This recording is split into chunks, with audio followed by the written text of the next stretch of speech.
प्यारे विद्यार्थियों, नमस्कार। मैं डॉक्टर सतीश कुमार आज आपके बीच फिर से घर से पढ़ाओ अभियान की इस ऑनलाइन क्लास में आपका हार्दिक स्वागत करता हूं, अभिनंदन करता हूं और आशा करता हूं कि इस वीडियो के माध्यम से आप जो भी पढ़ते हैं उसको बड़े तन्मयता से अपने चित्त में उतारेंगे और घर पर भी स्वाध्याय करते रहेंगे। तो चलिए, आज का हमारा विषय रहेगा कारक। कारक अर्थात केसेस।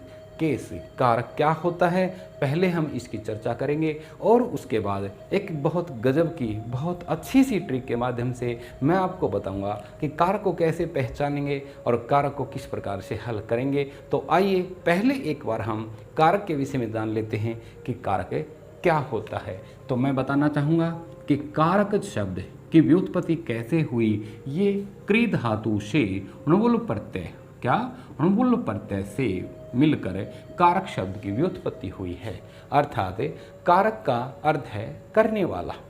करने वाला कारक हमें ये बतलाता है कि वाक्य में प्रयुक्त शब्द को क्या कहा जाता है, अर्थात कर्ता, कर्म आदि ये सब क्या हैं और इनमें कौन सी विभक्ति लगेगी। इन सब के लिए हमें कारक की आवश्यकता पड़ती है। फिर हम ये जानते हैं कि ये जानने का प्रयत्न करते हैं कि कारक होता क्या है।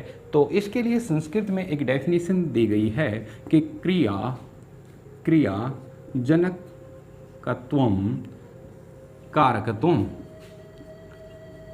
कारकत्वम। अर्थात कहने का तात्पर्य देखिए, क्रिया जनकत्वम, जनकत्वम का अर्थ है जनक, जनक यानी पैदा करने वाला, उत्पन्न करने वाला। क्रिया के जनक को कारक कहते हैं, अर्थात क्रिया के उत्पन्न करने वाले को कारक कहा जाता है। लेकिन यहाँ पर एक देखिए आप, कारक की परिभाषा दी गई है। क्या दी गई है? क्रियान्वयित्वम कारकत्वम। अर्थात इसमें देखिए कारक का अर्थ क्या हुआ कि क्रियान्वयित्वम, क्रिया का अन्वय। अन्वय समझते हैं आप? अन्वय का अर्थ होता है संबंध। क्रिया का जिससे संबंध है वह कारक कहलाता है। कहने का तात्पर्य यह है कि वाक्य में प्रयुक्त जिन शब्दों का क्रिया से सीधा संबंध होता है वे कारक कहलाते हैं। अर्थात और भी इसको अधिक स्पष्ट हम करना चाहेंगे कि क्रिया के संपादन में जिन तत्वों का उपयोग होता है, क्रिया के संपादन में अर्थात क्रिया के करने में, क्रिया की निष्पत्ति में जो सहायक हैं, क्रिया के करने में या क्रिया के संपादन में या क्रिया के निष्पत्ति में जिन तत्वों का उपयोग किया जाता है वे तत्व क्या कहलाते हैं? कारक कहलाते हैं। तो कारक की डेफिनेशन क्या हुई? क्रिया का जिससे अन्वय या संबंध होता है। क्या? क्रिया का जिनसे अन्वय होता है। अन्वय का अर्थ है संबंध। क्या? संबंध होता है वह कारक कहलाता है।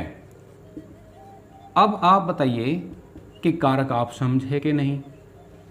वाक्य में प्रयुक्त जिन शब्दों का क्रिया से सीधा संबंध होता है वो कारक कहलाता है। हम एक उदाहरण के द्वारा इसको देख लेते हैं। क्या?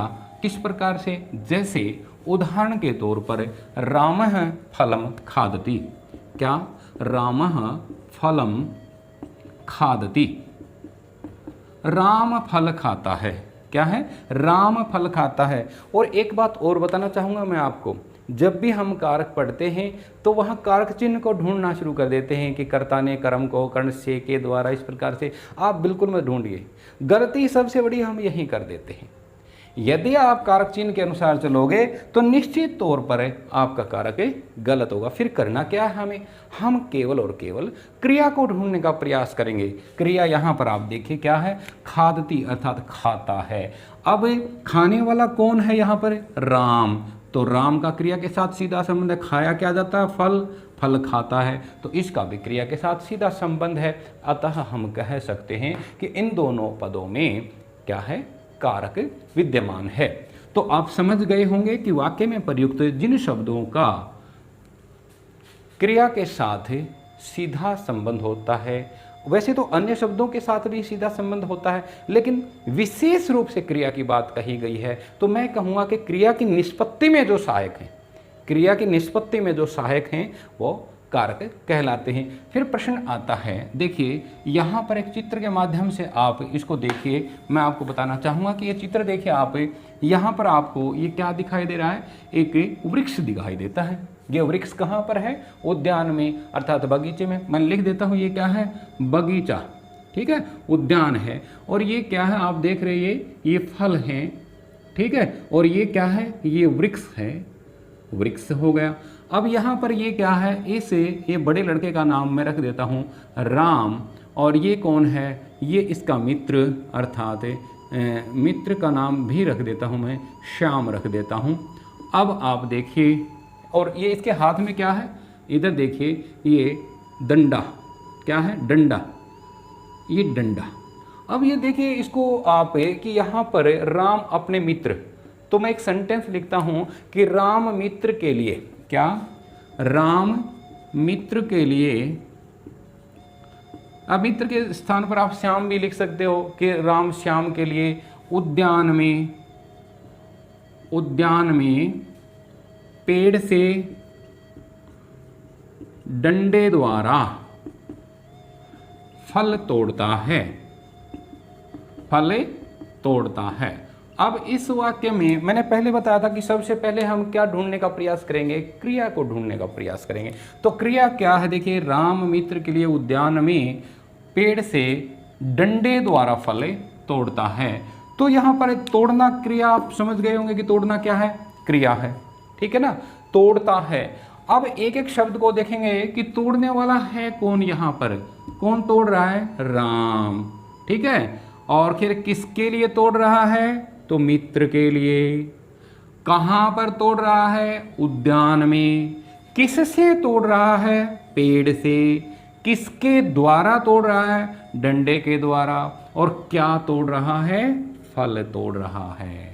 तो ये सारे शब्द हैं जितने भी राम मित्र के लिए उद्यान में पेड़ से डंडे द्वारा फल, ये सब किससे संबंधित है, क्रिया से, अर्थात तोड़ना से संबंधित हैं। अतः यहाँ पर प्रत्येक शब्द में कारक हुआ। इस प्रकार हम कह सकते हैं कि क्रिया के साथ जिन शब्दों का सीधा संबंध होता है वे शब्द कारक कहलाते हैं। राम का सीधा संबंध है, राम तोड़ता है, मित्र के लिए तोड़ता है, उद्यान में तोड़ता है, पेड़ से तोड़ता है, डंडे द्वारा तोड़ता है, फल तोड़ता है, सबका सामंजस्य सही बैठता है। तो इस प्रकार से हम आसानी से कह सकते। अब ये देखिए यहाँ पर देखिए 1 2 3 4 5 6, इन छहों शब्दों का, छहों पदों का तोड़ना क्रिया से संबंध है। तो सीधा सीधा हमारे पास एक प्रश्न आ जाता है कि कारक कितने होते हैं। अब कारक के भेद, क्या, कारक के भेद या कारक के प्रकार कितने प्रकार का होता है, इसमें थोड़ा सा शंका है। हिंदी के लोग कहते हैं कारक 8 होते हैं और संस्कृत में कारक कितने कहे जाते हैं, 6 कहे जाते हैं। हिंदी और संस्कृत में यदि आप देखेंगे तो कारक क्या हैं, संस्कृत में देखें तो कर्ता, कर्म, कर्ण, संप्रदान, अपादान, अधिकरण। अब दो कौन से हैं जो कारक नहीं हैं, संबंध और संबोधन को संस्कृत में कारक नहीं कहा जाता, हिंदी में इनको कारक मानते हैं। आइए देखते हैं वैयाकरणी अर्थात व्याकरणाचार्य क्या कहते हैं, कारक के विषय में कितने बताते हैं। एक श्लोक के माध्यम से बताया गया है कि कारक कितने होते हैं, उन्हीं के अनुसार हम देख लेते हैं। कर्ता, कर्ता कर्म च, कर्ता कर्म च, और उसके बाद हम लेंगे कर्णम संप्रदानम तथायुच, कर्णम संप्रदानम तथायुच, तथायुच। और फिर कौन से बच गए, देखिए 1 2 3 4, अब बच गए हमारे पास अपादानाधिकरणे, अपादानाधिकरणे, अपादानाधिकरणे इत्याहु, इत्याहुः कारकाणि षट्। अब आप समझ गए होंगे कि मैं क्या बताना चाहता हूँ इसके माध्यम से, श्लोक के माध्यम से। देखिए कर्ता कर्म, क्या क्या बताया यहाँ, देखिए आप कर्ता कर्म कर्ण, संप्रदान, अपादान, अधिकरण, इति इस प्रकार आहु कहे जाते हैं। कारकाणि कारक षट 6। तो कारकों की संख्या कितनी हुई संस्कृत में? 6 हुई।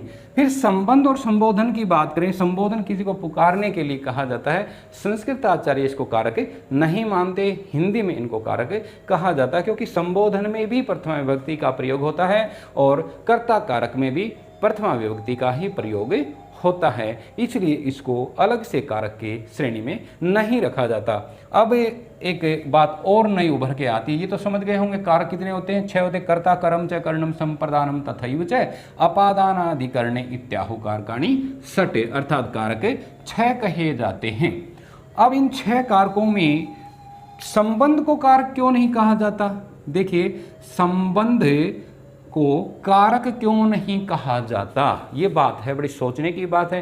क्योंकि इसका क्रिया के साथ सीधा संबंध नहीं होता। क्रिया के साथ संबंध का सीधा अन्वय नहीं है। अन्वय का अर्थ समझते ना, पहले बताया था मैंने, अन्वय का अर्थ था संबंध, उसका क्रिया के साथ डायरेक्ट रिलेशन नहीं है। अब जिसका डायरेक्ट किसी के साथ रिलेशन नहीं होगा तो घर में कौन घुसने देगा?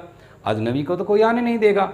जैसे उदाहरण के द्वारा हम एक बार देख लेते हैं, जैसे सीता रामस्य पुस्तकम पठति। अब इस वाक्य में देखिए, मैंने बताया कारक जब भी पढ़ेंगे तो सबसे पहले हम किसको छांटेंगे? क्रिया को छांटेंगे। पढ़ती अर्थात पढ़ता है, पढ़ती है। सीता राम की पुस्तक पढ़ती है। पढ़ने वाली कौन है? सीता। राम की पढ़ती है, तो जरूर हम बीच में कहेंगे क्या, अर्थात हमारा वाक्य पूर्ण नहीं होता। राम की, अब देखो राम की का राम की क्या पुस्तक, तो यहां पर राम और पुस्तक का रिलेशन है, इसका संबंध है, क्रिया के साथ नहीं। अब पुस्तक पढ़ता है, इसका भी ठीक है। सीता पढ़ती है, इसका भी ठीक है। लेकिन राम की पढ़ती है, यहां आकर थोड़ी सी शंका हमें हो जाती है। और इस प्रकार से हम कहते हैं कि यहाँ रामस्य में षष्ठी विभक्ति है, इसका क्रिया के साथ सीधा संबंध न होने के कारण यहाँ पर कारक नहीं है, तो संबंध को कारक नहीं कहा जाता। अब एक वाक्य के द्वारा हम संपूर्ण पूरे के पूरे 6 के 6 कारकों को समझने का प्रयास करते हैं। जैसे मैं लिखूं, मगधस्य नृपः, कि मगध के राजा ने गंगा तीरे, गंगा के किनारे गोष्ठाते, गौ घर से, अर्थात जहाँ पर गाय बांधी जाती हैं वहाँ से विप्राय ब्राह्मण के लिए या ब्राह्मण को हस्तेन, हस्तेन हाथ से, गाम गाय ददाती देता है। कि मगध का राजा गंगा के किनारे गोष्ठात से, गौशाला से या गौ घर से विप्राय ब्राह्मण को हस्तेन हाथ से गाम ददाती गाय देता है। अब यहाँ पर आप समझ गए होंगे कि क्रिया क्या है हमारी? क्रिया है यहाँ ददाती। अब ददाती क्रिया के साथ किस किस का संबंध देखिए आप, मगधस्य मगध का देता है, नहीं जुड़ा। अब इसके साथ में एक काम करता हूँ, यहाँ पर हम एक चित्र के द्वारा समझने का प्रयास करेंगे कि ददाती क्रिया ले लेता हूँ मैं। अब इस ददाती का यहाँ पर देखिए आप, नृपः अर्थात राजा देता है, ठीक है। फिर गंगा तीरे, क्या? गंगा तीरे, कि गंगा के किनारे देता है, ये भी सही है। फिर है अगला गोष्ठात, अर्थात गाय घर से देता है, ये भी सही है। अगला देखिए विप्राय, क्या बताया? विप्राय अर्थात ब्राह्मण को देता है या ब्राह्मण के लिए देता है। किससे देता है? हस्तेन, हाथ से देता है। क्या देता है? गाम अर्थात गाय देता है। तो यहाँ पर ददाती क्रिया के साथ इन सब का संबंध है, परंतु एक शब्द छूट गया यहाँ, कौन सा? मगधस्य। मगधस्य का अर्थ है मगध का। अब इस शब्द का मगध का देता है, नहीं जुड़ा ना, तो इसका संबंध किससे? मगध का कौन था? राजा। तो इस शब्द का संबंध किससे हुआ? राजा से। और बाकी ददाती क्रिया से वाक्य में प्रयुक्त सभी शब्दों का इस प्रकार से संबंध हुआ। तो ये सारे शब्दों में क्या होगा? कारक होगा। तो इस प्रकार से हम कारक को समझ सकते हैं। आइए अब हम एक छोटी सी ट्रिक के माध्यम से, एक बहुत शॉर्टकट फॉर्मूले के माध्यम से इसको और आगे सीखने का प्रयास करते हैं। और आगे कैसे सीखेंगे, देखिए आप, सबसे पहले मैं यहाँ लिख देता हूँ, कारक का नाम लिख देता हूँ। पहले मैं लिखता हूँ कारक, अर्थात कारक का नाम क्या है, उसमें प्रयुक्त विभक्ति कौन सी होगी, विभक्ति, और उसके बाद विभक्ति के साथ हम कारक चिन्ह, और क्या हो सकते हैं कारक चिन्ह के अलावा। अब ट्रिक आएगी, कारक चिन्ह के बाद ट्रिक आ जाती है, अर्थात प्रश्न पूछ लिया जाता है। प्रश्न पूछेंगे, फिर उसका उत्तर भी देंगे, ठीक है ना। तो ये 5-6 शब्द हैं, यहाँ पर लिख देता हूँ मैं सामने, बिल्कुल आसानी रहेगी इसको समझने में। कारक, कारक के बाद विभक्ति, विभक्ति के बाद कारक चिन्ह, कारक चिन्ह, कारक चिन्ह के बाद प्रश्न, प्रश्न क्या है, ट्रिक ही है ये, और उसके बाद उत्तर देंगे। और फिर आप समझ जाएंगे कि यहाँ पर कौन सा कारक है, किस में कौन सा कारक है। आइए इसके माध्यम से बहुत आसानी से हम इसको सीख पाएंगे। तो आपने सीखा कारक कितने होते हैं, 6 होते हैं। कौन से, देखिए कर्ता, कर्म, करण, संप्रदान, अपादान और अधिकरण। इस प्रकार से ये 6 आपके क्या हैं, ये 6 कारक के नाम हैं। और विभक्ति कर्ता कारक में प्रथमा का प्रयोग होता है, कर्म में द्वितीय विभक्ति का प्रयोग होता है, और कर्ण में तृतीया, संप्रदान में चतुर्थी, अपादान में पंचमी, अधिकरण में षष्ठी विभक्ति का प्रयोग, अधिकरण में सप्तमी विभक्ति का प्रयोग होता है। देखिए कारकों की संख्या 6 है, लेकिन विभक्ति 7 कही गई है। अब कारक चिन्ह जब आप देखेंगे तो आपने देखा होगा कर्ता ने, लेकिन कभी कभी कोई भी कारक चिन्ह नहीं होता, खाली भी रह जाता है। जहाँ पर कर्म होता है वहाँ पर ने का प्रयोग होता है, और जिस वाक्य में कर्म अर्थात क्रिया कर्म रहित होती है तो वहाँ पर कोई भी कारक चिन्ह नहीं होता। और क्रिया यदि सकर्मक है तो फिर वहाँ पर ने का प्रयोग होता है। फिर आता है कर्म, कर्ता ने कर्म को, लेकिन कभी कभी ये भी खाली हो जाता है। और तृतीया में आता है से, अर्थात से या के द्वारा, ठीक है। संप्रदान में के लिए, लेकिन कहीं कहीं के लिए का अर्थ को के द्वारा भी ये पूर्ण हो जाता है। अपादान पंचमी, यहाँ पर से का ही प्रयोग होता है, लेकिन अलग होने के अर्थ में इसका प्रयोग, होने के अर्थ में इसका प्रयोग होता है, अलग होने के अर्थ में। और अधिकरण का कारक चिन्ह में, पर या कहीं कहीं पे का भी प्रयोग होता है। इतना तो आपने पढ़ा होगा, हिंदी में भी यही है। बस हिंदी में संबंध नहीं है, वो मैं बाद में आगे बताऊंगा। संबंध में कारक चिन्ह क्या होता है लिख देता हूं, कारक नहीं है, क्या है, का के की, रारेरी और नाने नी, नाने नी, ये संबंध के होते हैं। इसको अभी हम छोड़ देते हैं। तो आपने देखा कारक चिन्ह ने, को, से या के द्वारा, के लिए या को, से या में पर, पे, इस प्रकार से हमारे कारक चिन्ह हुए। अब प्रश्न आता है कि आप कैसे पहचानेंगे वाक्य में कि किस शब्द में कौन सा कारक है। तो उसको देखिए, आप उसको समझने के लिए हम प्रश्न ले लेते हैं।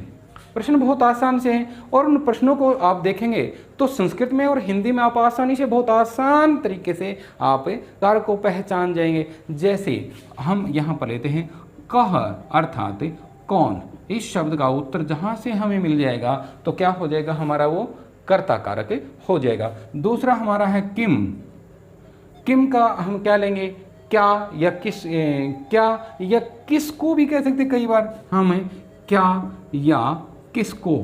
इन प्रश्नों का उत्तर जहाँ से हमें मिल जाएगा वहाँ पर कर्म कारक होगा।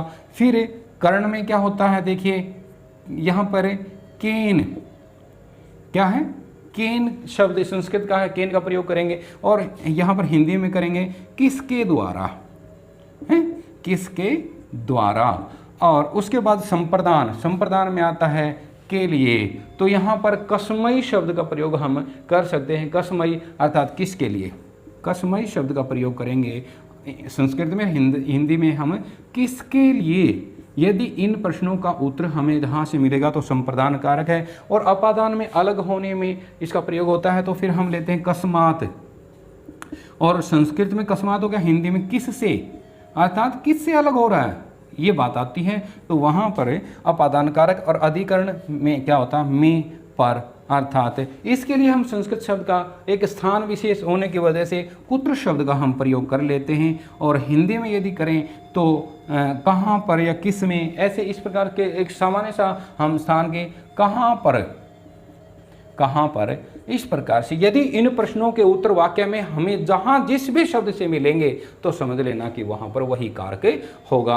अब ये जो आपने ये पढ़ा था, ये चित्र देखा था, इस चित्र के आधार पर देखिए, पहले मैं कहूँ कि कौन तोड़ता है, तोड़ना क्रिया थी, क्रिया से ही हम लेकर चलेंगे। क्रिया क्या थी, तोड़ना क्रिया थी, फल तोड़ता है। तो आप बताइए तोड़ने वाला कौन है, यहाँ पर मैं उत्तर लिख देता हूँ, कौन है, राम। तो राम में कर्ता कारक हुआ। फिर क्या तोड़ता है, देखिए इस प्रश्न का उत्तर क्या तोड़ता है, फल तोड़ता है, तो फल में कर्म कारक हुआ। फिर कहता किसके द्वारा तोड़ता है, भाई तोड़ने का साधन क्या है, तो ये देखिए आप तोड़ने का साधन क्या, हाथ में डंडा है तो डंडा, अब डंडे द्वारा तोड़ता है तो उसमें कर्ण कारक हुआ। अब आगे देखिए किसके लिए तोड़ता है, भाई मित्र के लिए अर्थात श्याम के लिए, तो यहाँ पर श्याम क्या होगा, संप्रदान कारक। अगला प्रश्न है कस्मात, किससे तोड़ता है। अब ये नहीं किससे, डंडे से तोड़ता है नहीं, डंडा तो एक साधन था, किससे तोड़ता है, पेड़ से तोड़ता है भाई। तो यहाँ पर पेड़ क्या हो गया हमारा, पेड़ यहाँ पर अपादान कारक हुआ। और फिर कहता है कहाँ पर तोड़ता है, ये क्रिया कहाँ हो रही है भाई, उद्यान में, बगीचे में, तो उद्यान शब्द में क्या हुआ हमारे पास, सप्तमी अर्थात अधिकरण कारक हुआ। अब आप बताइए कि आसान है कि नहीं, कारक को समझना कितना आसान हुआ, ठीक है ना, कारक। अब देखिए यहाँ पर इसको समझने के लिए हमने एक उदाहरण लिया था, फिर से वो वाक्य लिख देता हूँ कि राम श्याम के लिए उद्यान में पेड़ से डंडे द्वारा फल तोड़ता है। अब इस वाक्य में आप आसानी से समझ गए कि तोड़ना क्रिया थी, उस तोड़ना क्रिया का ये इस प्रकार से एक एक शब्द के साथ संबंध मैंने बताया, और इस ट्रिक के माध्यम से आप बहुत आसानी से सरल तरीके से और बहुत कम से कम शब्दों में कम से कम समय में इसका उत्तर जान पाएंगे और आपका कारक हल हो जाता है। फिर से देख लिए, जब जहाँ से कौन प्रश्न का उत्तर मिलेगा वहाँ कर्ता कारक होगा, जहाँ क्या या किसको शब्द का उत्तर मिलेगा तो कर्म, यहाँ पर किसके द्वारा प्रश्न का उत्तर मिलेगा तो कर्ण, किसके लिए प्रश्न का उत्तर जहाँ से मिलेगा संप्रदान, और किससे अर्थात अलग हो रहा है वहाँ अलग होने की बात आती है तो अपादान कारक है, और कहाँ पर जगह की जब बात आती है तो वहाँ पर अधिकरण कारक है। और ये हमारा ऐसे कारक हुआ। अब इसमें बात अगली आती है कि विभक्ति की। देखिए विभक्ति का हमारा आगे टॉपिक है, हम आगे चर्चा जरूर करेंगे, लेकिन सामान्य सा बता देता हूँ कि दो प्रकार की होती है विभक्ति। एक विभक्ति कितने प्रकार की, दो प्रकार की होती हैं। कौन सी आइए देखते हैं एक बार। विभक्ति को हिंदी में कारक चिन्ह ही बोल देते हैं, परसर्ग बोल देते हैं कि विभक्ति दो प्रकार की, कौन सी, एक तो कारक विभक्ति, कौन सी, कारक विभक्ति, और दूसरा कौन सा है, उपपद विभक्ति, उपपद विभक्ति। अब कारक विभक्ति कौन सी होती है, कारक विभक्ति कौन सी होती है भाई, कि जहां कारक के अनुसार विभक्ति लगाई जाए। कारक कौन से थे, वाक्य में प्रयुक्त जो शब्द आए थे, राम, फल, डंडा, श्याम, पेड़, उद्यान आदि, इनके द्वारा अर्थात इनके एवज में, इनके अनुसार जब विभक्ति लगाई जाती है तो कारक विभक्ति। और जब किसी विशेष पद, विशिष्ट पद के अनुसार जब कोई विभक्ति वाक्य में लगाई जाती है तो वो उपपद विभक्ति है। उपपद विभक्ति का हमारा अगला टॉपिक रहेगा, हम बाद में चर्चा करेंगे विभक्ति के विषय में। अब इतना ही समझ लीजिए कि यहाँ पर हमने कारक विभक्ति का प्रयोग किया, प्रथमा, द्वितीय, तृतीय, चतुर्थी, पंचमी और सप्तमी। यहाँ हमने एक छोड़ दी, कौन सी, षष्ठी। तो कारक में बताया गया है कि से षष्ठी, अर्थात इन 6 से चर्चा करने के बाद जो शेष बच जाता है, जो कुछ भी शेष बचता है, उसमें षष्ठी विभक्ति का प्रयोग होता है। अर्थात यहाँ पर संबंध को कारक नहीं कहा गया, लेकिन संबंध में षष्ठी विभक्ति का प्रयोग होता है। ठीक है ना। तो विभक्ति कितनी? 7 और कारक कितने हैं? 6 हैं। तो ये हमारा यहाँ तक का कारक का एक सामान्य सा परिचय था। अब हम एक एक कारक को पूर्णतः विस्तार से विस्तृत रूप से चर्चा करते हैं कि कारक की, और किस प्रकार से बहुत आसान सरल तरीके से हम कारक को करते हैं। आइए देखते हैं। पहला ही कारक है हमारा, आपने क्या पढ़ा था? कर्ता कारक। कर्ता कारक की संस्कृत में डेफिनेशन थी स्वतंत्र कर्ता। क्या था? स्वतंत्र कर्ता। अर्थात सामान्य सी बात है, स्वतंत्र, स्वतंत्र क्या होगा? फ्री, आजाद, अर्थात जिसके ऊपर कोई बंधन नहीं, ऐसा कौन है? कर्ता है। तो क्या डेफिनेशन बनी? क्रिया की सिद्धि में जो स्वतंत्र हो, क्रिया को करने में जिसकी स्वतंत्रता हो। क्या बनी इसकी डेफिनेशन है? क्रिया के करने में जिसकी स्वतंत्रता हो। मैं लिख देता हूं, क्रिया के या क्रिया की कह सकता हूं, क्रिया की सिद्धि में जिसकी स्वतंत्रता हो, जिसकी स्वतंत्रता हो, वह क्या कहलाएगा? वह कर्ता कहलाता है। अब ये बताइए, अब राम था यहाँ पर पढ़ता है या सोता है, नाचता है, गाता है, उठता बैठा, कुछ भी करे उसकी मर्जी है भाई। स्वतंत्रता है कि नहीं? वो सोए, नाचे, गाए, उठे, बैठे, कुछ भी करे, क्रिया को करने में उसकी क्या है? स्वतंत्रता है। अर्थात यूं कहेंगे क्रिया की सिद्धि में या क्रिया के करने में जिसकी स्वतंत्रता हो। और भी सामान्य अर्थ लेंगे कि जो क्रिया के को करने वाला, क्रिया के करने वाले को कर्ता कहते हैं। क्रिया जिसके द्वारा हो रही है, जैसे रामः पठति। अब यहां पर पठती क्रिया है, राम पढ़ता है। क्या है? राम पढ़ता है। अब यहां पर आप बताइए कि क्रिया क्या? पठती अर्थात पढ़ता है, या पढ़ना क्रिया किसके द्वारा हो रही है? राम के द्वारा हो रही है भाई।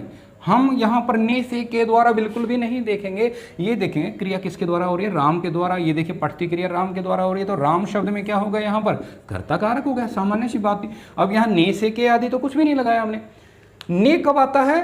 कारक चिन्ह जब आएगा जब यहाँ पर कोई कर्म होता। कर्म तो यहाँ है ही नहीं, अकर्मक क्रिया है। सकर्मक अर्थात कर्म सहित होती यहाँ पर वाक्य में कर्म होता तो हम आसानी से उसको कह सकते हैं। अब जैसे एक और उदाहरण ले लेते हैं हम, जैसे बालकः पुस्तकम पठति। क्या है? पुस्तकम पठति। बालक पुस्तक पढ़ता है। अब पढ़ना क्रिया किसके द्वारा हो रहा है? बालक के द्वारा। स्वतंत्रता किसकी हुई? बालक की। अब पुस्तक पढ़ता है। एक बात बताइए मुझे कि पुस्तक पढ़ता है, यदि हम यहां तक का वाक्य ले लेते, इस सेंटेंस यहां तक का ले लेते कि पुस्तक पढ़ता है, तो आप जरूर कहते कौन पढ़ता है? कि पढ़ने का कार्य तो किसके द्वारा हो रहा है? पढ़ने का कार्य तो राम के द्वारा हो रहा है, बालक के द्वारा हो रहा है। तो बालक का होना जरूरी है। क्रिया किसके द्वारा हो रही है? वो पुस्तक पढ़ने का कार्य कर कौन रहा है? यहां पर बालक कर रहा है। ठीक है ना। तो क्रिया के करने वाले को कर्ता कहते हैं। तो बालक में क्या हो गया? कर्ता कारक हुआ। यहां बालक के बिना पुस्तक नहीं पढ़ी, अर्थात बालक के बिना तो पुस्तक नहीं पढ़ी जा सकती, बिल्कुल भी नहीं पढ़ी जा सकती। बालक का होना जरूरी था उस क्रिया को करने के लिए, तो उस बालक में कर्ता कारक हुआ। तो ये था हमारा कर्ता कारक। और इसके बाद हम दूसरा देखते हैं। जैसे ऊपर वाला यही एक चित्र था, इस चित्र में ही देखा था। आप बताइए कर्ता कारक क्या है? यहाँ क्रिया क्या थी? तोड़ना। अब ये तोड़ने की क्रिया किसके द्वारा हो रही है? डायरेक्ट कौन तोड़ रहा है भाई?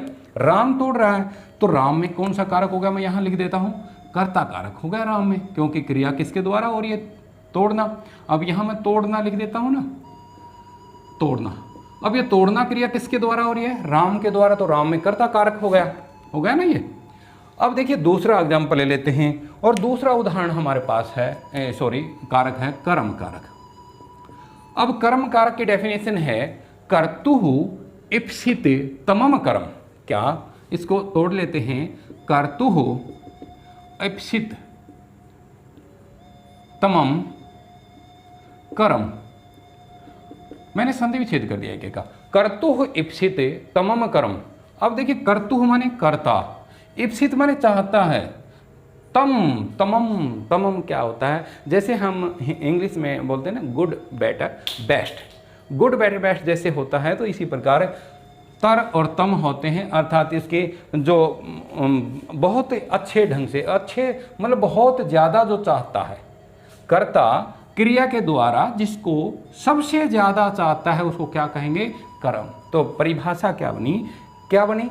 क्रिया, कर्ता क्रिया के द्वारा जिसको सबसे अधिक चाहता है, सबसे अधिक चाहता है, उसकी कर्म संज्ञाति अर्थात उसे कर्म कारक कहते हैं। अब देखिए, कभी कभी ऐसा होता कि मुझे स्कूल जाना है, जैसे मैं किसी की बात कर लेता हूं कि वह स्कूल जाता है या राम स्कूल जाता है। ये राम सीता आदि बहुत पुराने नाम हैं, तो उन्हीं को हम ध्यान में रखते हैं कि राम विद्यालय जाता है। अब राम जब विद्यालय जा रहा है तो रास्ते में उसका मुख्य क्रिया क्या थी? विद्यालय जाना था। लेकिन चलते चलते उसने कहीं रास्ते में कोई झाड़ी थी, कोई पौधा था और उसकी थोड़ी सी टहनी तोड़ ली, पत्ता तोड़ लिया चलते चलते। उसको ये भी नहीं पता कि तूने पत्ता तोड़ा है, क्या किया है, या कोई तिनका तोड़ लिया। तो उसने क्रिया तो वो भी की है कि नहीं? क्रिया यहाँ पर एक से अधिक हो गई, लेकिन मुख्य क्रिया क्या थी? वहाँ पर उसका विद्यालय जाना था। तो चाहता क्या था? विद्यालय जाना चाहता था। यहाँ पर उसका मुख्य मकसद क्या था? विद्यालय जाकर पढ़ना। तिनका तोड़ना, पत्ता तोड़ना मुख्य मकसद नहीं था। तो इसलिए कहा इप्सित तमम कि बहुत ज्यादा, अत्यधिक, अत्यंत चाहता है। कर्ता क्रिया के द्वारा जिसको सबसे अधिक चाहता है उसे क्या कहते हैं? कर्म कारक कहते हैं। एक उदाहरण से ही देख लेते हैं, जैसे मोहन फलम खादति। मोहन फल खाता है। अब यहां देखिए क्रिया को ढूंढेंगे, सबसे पहले खाना, खाता है। अब खाने का काम कौन कर रहा है? मोहन। तो मोहन में तो कर्ता कारक हो गया क्योंकि क्रिया इसके द्वारा हो रही है। अब खाया क्या जा रहा है? पहले भी हमने प्रश्न किया था, किम, क्या खा रहा है भाई? किसको खा रहा है? क्या चीज खा रहा है वो? तो आप क्या कहेंगे? फल खा रहा है। तो यहां पर मोहन ने क्रिया के द्वारा, मोहन जो शब्द था वो खादती क्रिया के द्वारा किसको चाह रहा है भाई? फल को चाहता है ना, फल खाना चाहता है। तो फल शब्द में कर्म कारक हुआ। इसी प्रकार मैं एक शब्द और लिख देता हूं, जैसे सह वस्त्राणि प्रक्षालयति। प्रक्षालयति, वह वस्त्र धोता है। अब देखिए, वह वस्त्र धोता है, वह कपड़े धोता है। कपड़ा कोई भी धो सकता है और आप भी धोंगे, क्योंकि आप आगे चलकर हॉस्टल में रहेंगे, कहीं बाहर रहेंगे, पीजी में रहेंगे, तो अपने वस्त्र तो धोने ही, अपने कपड़े धोने। तो मैं कहता हूं वह वस्त्राणि, कपड़े, प्रक्षालयति, धोता है। अब यहां पर क्रिया क्या है? प्रक्षालयति, अर्थात धोना क्रिया है। धोने का काम कौन कर रहा हुआ है? तो वह में तो कर्ता कारक हो गया था। अब मैं कहूंगा कि उसका जो क्रिया है, धोना क्रिया, वहां पर किसको चाह रहा है वो सबसे ज्यादा? वह किसको चाहता है? कपड़ों को धोना चाहता है ना। उसका इप्सित क्या है? इप्सितमम क्या है? वस्त्र अर्थात कपड़े। तो यहां पर क्या हो गया? कर्म कारक। और यदि हिंदी में हम लेंगे तो वह कपड़े धोता है। धोए क्या जा रहे हैं? क्या का जवाब कहां से है? वस्त्र। तो यहां पर कर्म कारक हुआ। तो इस प्रकार से ये हमारा कर्म कारक होता है। और कर्म कारक के बाद अगला कारक हम तीसरा कारक लेते हैं, और तीसरे कारक का नाम है कर्ण कारक। तीसरा कौन सा है? कर्ण कारक। कर्ण कारक की परिभाषा बताई गई है, साधक तमम कर्णम। क्या है?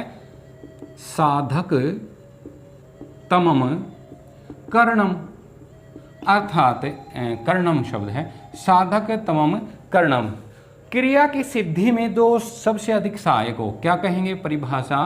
क्रिया की सिद्धि में जो सबसे अधिक सहायक हो। यहां फिर मैं लेता हूं, देखिए, सबसे अधिक सहायक हो, मैंने सबसे अधिक लिखा है यहां पर भी, वह कर्ण कारक कहलाता है। कर्ण कारक कहलाता है। अब आप देखिए यहां पर इस वाक्य में साधक तमम, यहां पर फिर तमप प्रत्यय लगा दिया। और तमप प्रत्यय लगाने से क्या क्या सिद्धि होती है? तमप प्रत्यय ये कहता है कि गुड, बेटर, बेस्ट, अर्थात जो उसकी डिग्री है उसमें आता है। तो यहां पर श्रेष्ठतम, श्रेष्ठतम, साधकतम, जिसको सबसे अधिक सहायता किसी काम को करने के लिए। अब जैसे मैं यहाँ लिख रहा हूँ तो लिखने के लिए सबसे अधिक सहायता किसकी ले रहा हूँ, मैं मार्कर की ले रहा हूँ, पेन की ले रहा हूँ। तो ये मेरा क्या है, क्रिया की सिद्धि में अर्थात क्रिया के करने में जो सबसे अधिक सहायक हो, अर्थात जिसकी सहायता ली जाए। कई बार क्या होती है, सहायता ली जाती है लिखने में, बोर्ड की भी सहायता है, पेन की भी सहायता है, मेरे आवाज़ है, मेरे हाथ की सहायता है, लेकिन मुख्य रूप से यहाँ पर सबसे ज़्यादा किसकी है, पेन की है या मार्कर की है। तो साधकतम का अर्थ यही हुआ, जो सबसे अधिक सहायक हो उसको क्या कहेंगे, कर्ण कारक कहते हैं। आइए उदाहरण के द्वारा देखते हैं। जैसे सीता कलमेन पत्रम लिखति। अब यहां पर आप देखिए कि सीता कलम से पत्र लिखती है, कलम से, पेन से। अब लिखने का कार्य यहाँ पर क्रिया क्या है, लिखती, अर्थात लिखने का कार्य किसके द्वारा हो रहा है, आप बताइए।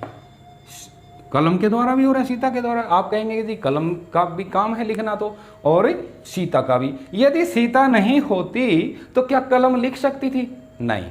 और यदि कलम नहीं होती तो सीता नहीं लिख सकती। तो फिर लेखन का कार्य किसके द्वारा हो रहा है, फिर कहेंगे जी कलम के द्वारा भी और सीता के द्वारा, नहीं। लेखन का कार्य करने वाली सीता है, तो सीता में तो कर्म कारक हो, कर्ता कारक हो गया, क्योंकि क्रिया को करने वाली है, यहां पर तो कर्ता कारक है। फिर वो क्या लिख रही है, क्या का जवाब दिया, तो पत्र लिख रही है, तो पत्र में कर्म कारक हुआ। अब पत्र लिखने के लिए किसकी सहायता, कलम की सहायता से, तो इसमें क्या हो जाएगा, कर्ण कारक हो जाएगा। तो कलमेन, जिससे कुछ क्रिया की जाए, वहां पर क्या होता है, कर्ण कारक होता है। कई बार क्या होता, इप्सित की बजाय इप्सितमम की बात आई थी, अर्थात साधकतमम की बात आई थी। तो एक उदाहरण हम वो भी देख लेते हैं इसी प्रकार का भी। जैसे रामेण बाणेन हतो बाली।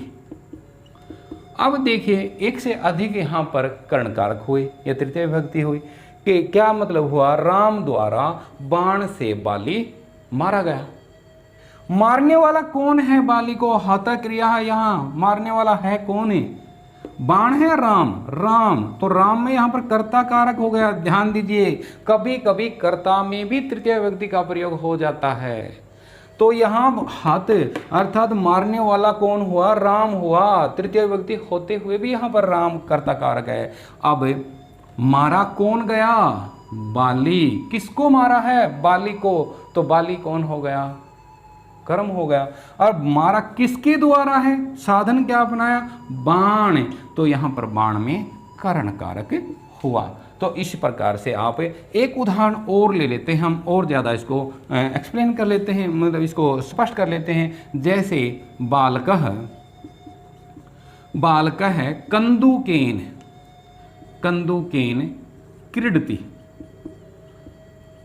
बालक कंदुकेन क्रीडति, यहां पर देखिए बालक गेंद से खेलता है। अब क्रिया क्या हुई यहाँ पर, क्रीडति अर्थात खेलता है। अब खेलने का कार्य कौन कर रहा है, बालक कर रहा है, तो बालक में करता।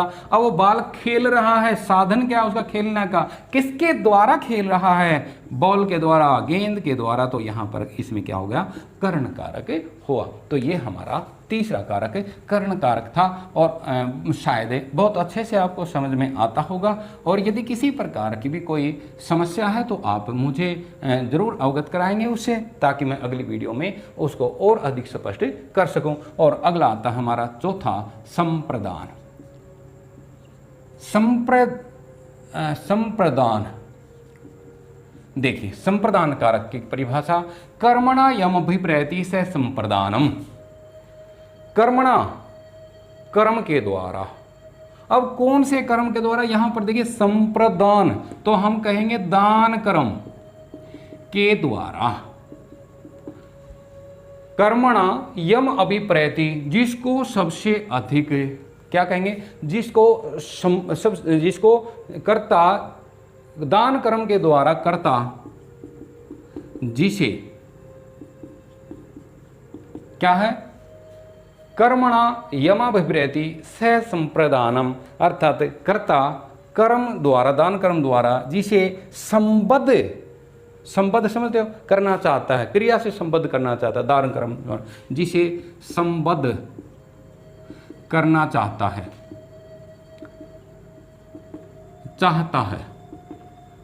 वह क्या कहलाता है? संप्रदान कारक कहलाता है। लेकिन इसके और स्पष्ट, अब यहाँ पर दान कर्म किया, कभी कभी हम किसी को कोई वस्तु दे देते हैं और वो दान ना होकर हम उसको वापस से लेने की इच्छा जाहिर करते हैं, वो दान नहीं कहा जाता।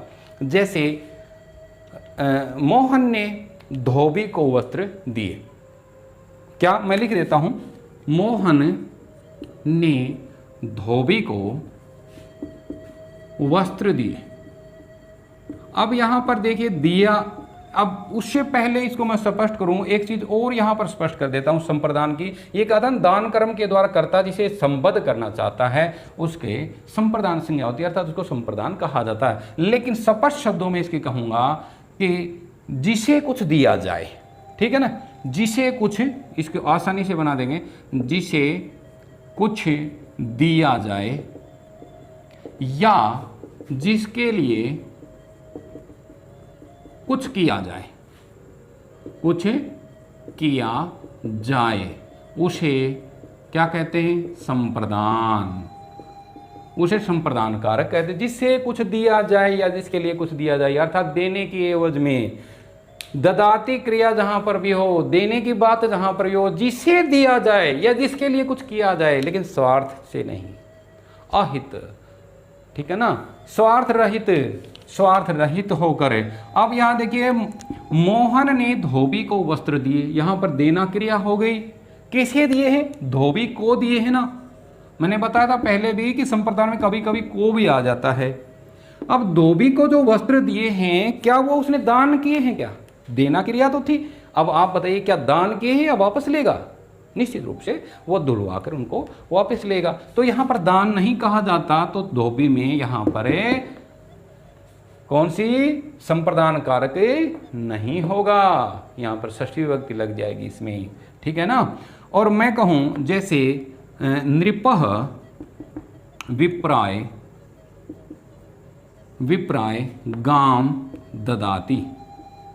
अब यहां पर देखिए कि राजा ब्राह्मण को गाय देता है, राजा ब्राह्मण को गाय देता है। अब यहां पर ददाती क्रिया, यहां पर भी ददाती क्रिया थी, देता, वस्त्र देता है होता तो ददाती ही क्रिया थी कि राजा ब्राह्मण को गाय देता है। देने से संबंधित क्रिया है, तो जिसे दिया जाए, किसको दिया गया है? ब्राह्मण को। तो ब्राह्मण शब्द में यहां पर कौन सा? संप्रदान कारक होगा। क्यों? क्योंकि ये जो गाय दी जा रही है ये दान किया जा रहा है, वापस लेने के लिए नहीं है। तो जिसे कुछ दिया जाए या जिसके लिए कुछ किया जाए, वहां पर कौन सा? संप्रदान कारक होता है। आइए एक उदाहरण और लेते हैं और उस उदाहरण के द्वारा हम और अधिक स्पष्ट करने का प्रयास करते हैं। जैसे माता पुत्राय दुग्धम ददाती, कि माता पुत्र को दूध देती है, पुत्र के लिए या पुत्र को, सेंस वही निकलेगी वाक्य की। तो माँ पुत्र को दूध दे रही है, यहां पर ददाती क्रिया, देने की क्रिया किसको दे रही है? पुत्र को दे रही है, पुत्र के लिए दे रही है। तो पुत्र में कौन सा हो जाएगा? संप्रदान। अब देने की क्रिया किसके द्वारा हो रही है? माता के द्वारा। तो माता में क्या हो गया? कर्ता कारक। दिया क्या जा रहा है? दूध। तो यहां पर कर्म हो गया। अब समस्या ये आई कि यहां पर कौन सा दान दिया जा रहा है? क्या दूध कोई दान थोड़ी है? जी हाँ, यहाँ पर वापस लेने के लिए नहीं है। पुत्र वात्सल्य है उसका और वो अपने स्नेह से अपने बेटे को दूध पिला रही है, वापस लेने के लिए नहीं है। अब यहाँ पर मैं पढ़ा रहा हूँ, क्या ये दान है? क्या विद्या का दान है? हाँ, निश्चित रूप से मैं विद्या का दान कर रहा हूँ, क्योंकि मैं आपको पढ़ा रहा हूँ। पढ़ा हुआ ज्ञान मैं वापस थोड़ी लूँगा आपसे, वापस तो नहीं ले रहा ना, क्योंकि मैं आपको विद्या का दान दे रहा हूं। भले ही इसकी एवज में मैं जहां कहीं से, कॉलेज से, स्कूल से तनख्वाह लेता हूं, सैलरी लेता हूं, लेकिन फिर भी मैं बच्चे को पढ़ा रहा हूं। मैं आपको कुछ विद्या का दान दे रहा हूं, वापस नहीं ले रहा, तो वो दान क्रिया हो जाएगी।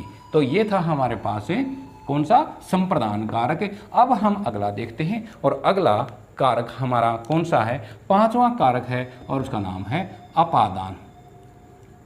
अपादान कारक है। और अपादान की परिभाषा ध्रुवम अपाय अपादान क्या थी? ध्रुवम अपाय, ध्रुवम अपाय, ध्रुवम पाय ये अपादानम, ये डेफिनेशन देखिए। ध्रुव, यहां पर दो शब्दों को समझेंगे हम, ध्रुवम और अपाय को। ध्रुव क्या होता है? ध्रुव हम कभी कभी कह देते हैं स्थिर, लेकिन हर जगह तो स्थिर नहीं होता। मैं अभी उदाहरण के द्वारा आपको समझाऊंगा कि ध्रुव स्थिर में नहीं आता। फिर इसको हम एक शब्द बोलेंगे अवधि। इसके लिए क्या बोलेंगे? अवधि, अर्थात जिससे कोई चीज अलग हो रही हो, कोई वस्तु अलग होती हो, अलग हो रही हो, जिससे कोई वस्तु अलग होती हो या अलग हो रही हो, उसे क्या कहेंगे हम? अवधि कहेंगे। अब कभी कभी क्या होता है, स्थिर तो नहीं, जैसे बस है, बस चल रही है और बस से कोई बच्चा गिर पड़ा, अर्थात अलग तो हो गया ना, वो अलग हो गया, तो ये बताइए कि वो स्थिर थोड़ी थी बस, उसको क्या बोलेंगे हम? अवधि बोलेंगे। अर्थात उससे जिस चीज़ से कोई चीज़ अलग हो रही हो तो वो क्या होती है? वो अवधि कहलाता है। अब ध्रुव, ध्रुव का मतलब अवधि, अवधि का स्थिर भी ले सकते हैं, चलते हुए भी, अर्थात कोई ऐसी वस्तु जिससे अलग हो रही हो। अगला शब्द है यहाँ पर अपाय। अपाय शब्द को समझने का प्रयास करते हैं कि अपाय क्या होता है। अपाय होता अलग होना, अलग होना। तो ध्रुव का मतलब स्थिर, जब किसी स्थिर वस्तु से कोई चीज अलग होती हो, अलग हो रही हो, तो उस स्थिर वस्तु में अपादान कारक होता है। तो हम इसकी परिभाषा क्या कहेंगे? परिभाषा देख लीजिए आप एक बार, हिंदी में इसकी परिभाषा बनेगी कि किसी स्थिर, या इसको मैं अवधि शब्द बोल देता हूं, वस्तु से कोई वस्तु अलग हो रही हो, अलग हो रही हो, तो उस स्थिर, स्थिर यानी कि अवधि में कौन सा कारक होगा? अपादान कारक होता है। ये इसकी डेफिनेशन हो गई, परिभाषा हो गई।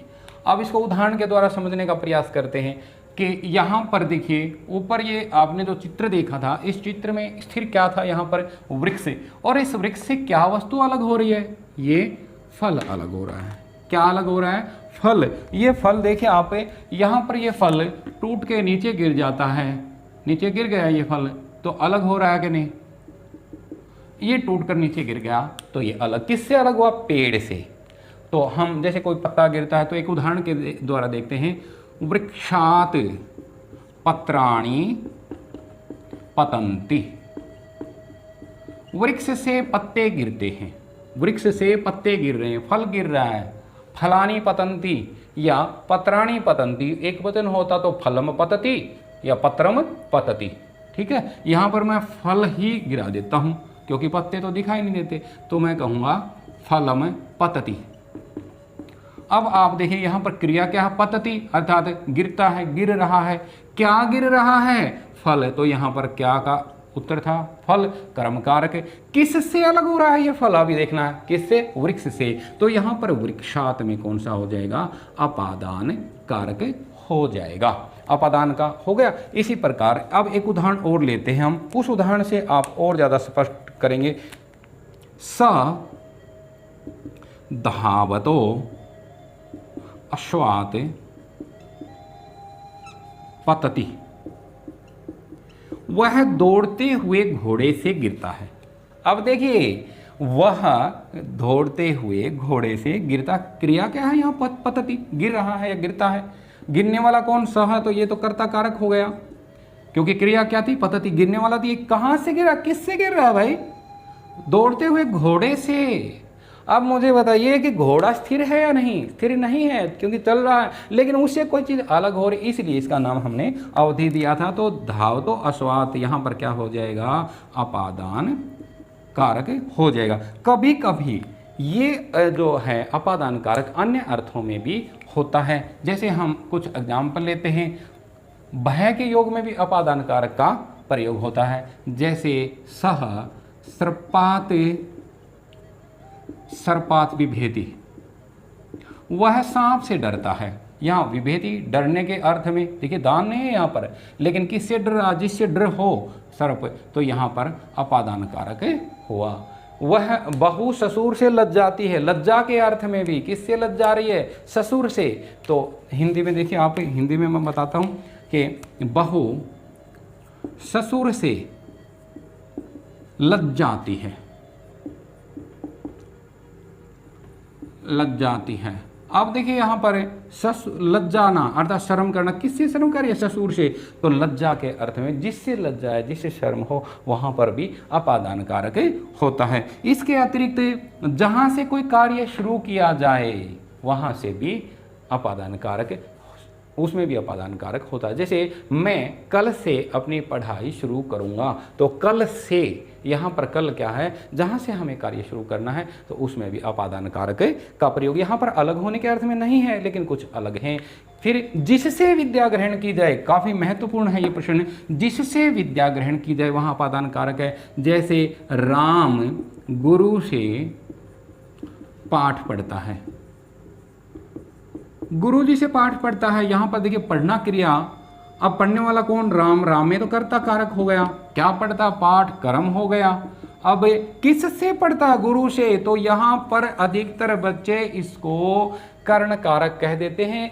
प्रिय विद्यार्थियों, यहाँ पर कर्ण कारक नहीं होगा, क्योंकि जिससे विद्या ग्रहण की जाती, किससे विद्या ग्रहण कर रहे हैं, गुरु से, तो गुरु में यहाँ पर अपादान कारक होगा। यदि यहाँ गुरु के स्थान पर मैं पुस्तक पढ़ता, पुस्तक शब्द ले देता, पुस्तक होता, तो फिर ये कर्ण हो जाता कि राम पुस्तक से पाठ पढ़ता है, तो फिर कर्ण होता, क्योंकि पुस्तक एक साधन है। यदि गुरु से पढ़ता है तो वहाँ पर अपादान कारक हो जाएगा। गत्यार्थक धातुओं में भी अपादान कारक होता है। जैसे वह कल दिल्ली से आएगा, वह कल दिल्ली से आएगा, दिल्ली से जहाँ से आ रहा है, गति हो रही है, वहाँ पर भी क्या है, अपादान कारक। तुलना के अर्थ में भी होता है, जैसे भारत पाकिस्तान से बेहतर है, तो यहाँ पाकिस्तान से वहाँ तुलना हो रही है, तो वहाँ पर भी अपादान कारक है। तो ये था आपका अपादान कारक। और अब हम अंतिम कारक इसका लेते हैं, और अंतिम कारक है अधिकरण कारक।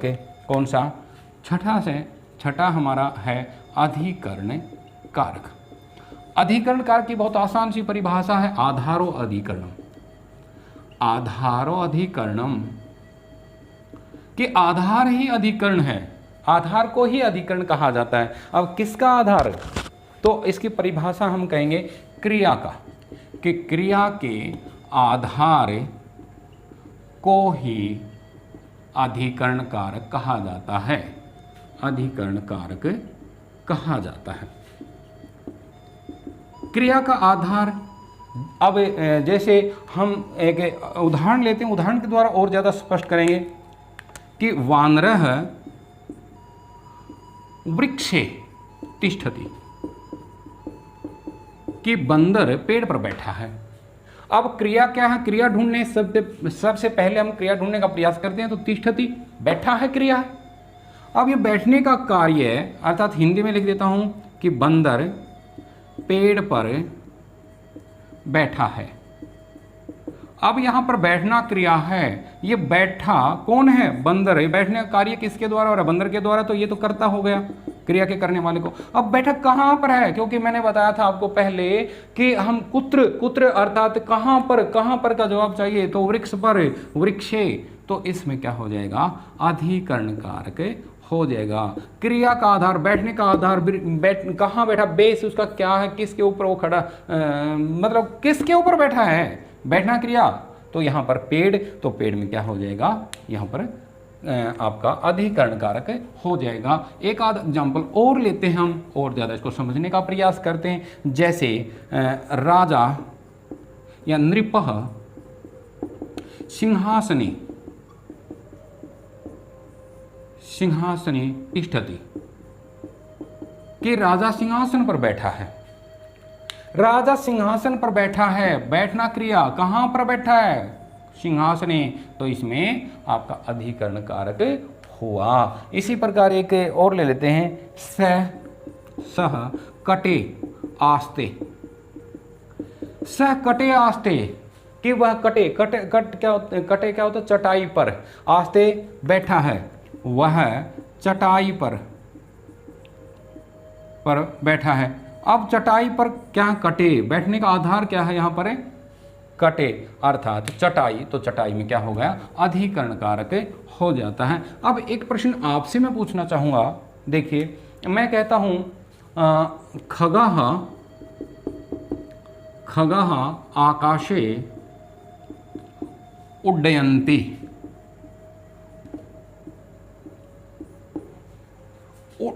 उड्डीयन्ते, खगाः आकाशे उड्डीयन्ते। अब यहाँ पर देखिए आप, उड़ने का कार्य, पक्षी आकाश में उड़ते हैं, उड़ने का कार्य कौन कर रहे हैं यहाँ पर, क्रिया, उड़ना क्रिया किसके द्वारा हो रही है, खग, अर्थात पक्षी, बहुवचन में है ना ये, तो यहाँ पर तो हो गया कर्ता कारक। अब उड़ कहाँ रहे हैं, कहाँ उड़ रहे हैं, आकाश में, तो आकाश है यहाँ पर क्या हो गया आपका, अधिकरण कारक हो जाता है। ठीक है, और अब एक कर्ता में देखिए थोड़ा सा कंफ्यूजन है। मैं कहूँ आकाश में जहाज उड़ता है, एक वाक्य लिख देता हूँ, आपसे ही पूछना चाहूँगा कि आकाश में जहाज उड़ता है। अब मैं कहूँ कि बताइए जहाज में कौन सा कारक है, कैसे, यहाँ पर तो कोई भी कारक चिन्ह भी नहीं दे रखा, फिर आप कैसे तय करेंगे यहाँ पर कि इसमें ये है, कौन सा कारक है। अब किससे देखेंगे हम, उड़ना क्रिया से, और उड़ना क्रिया किसके द्वारा हो रही है, क्या जहाज के द्वारा हो रही है।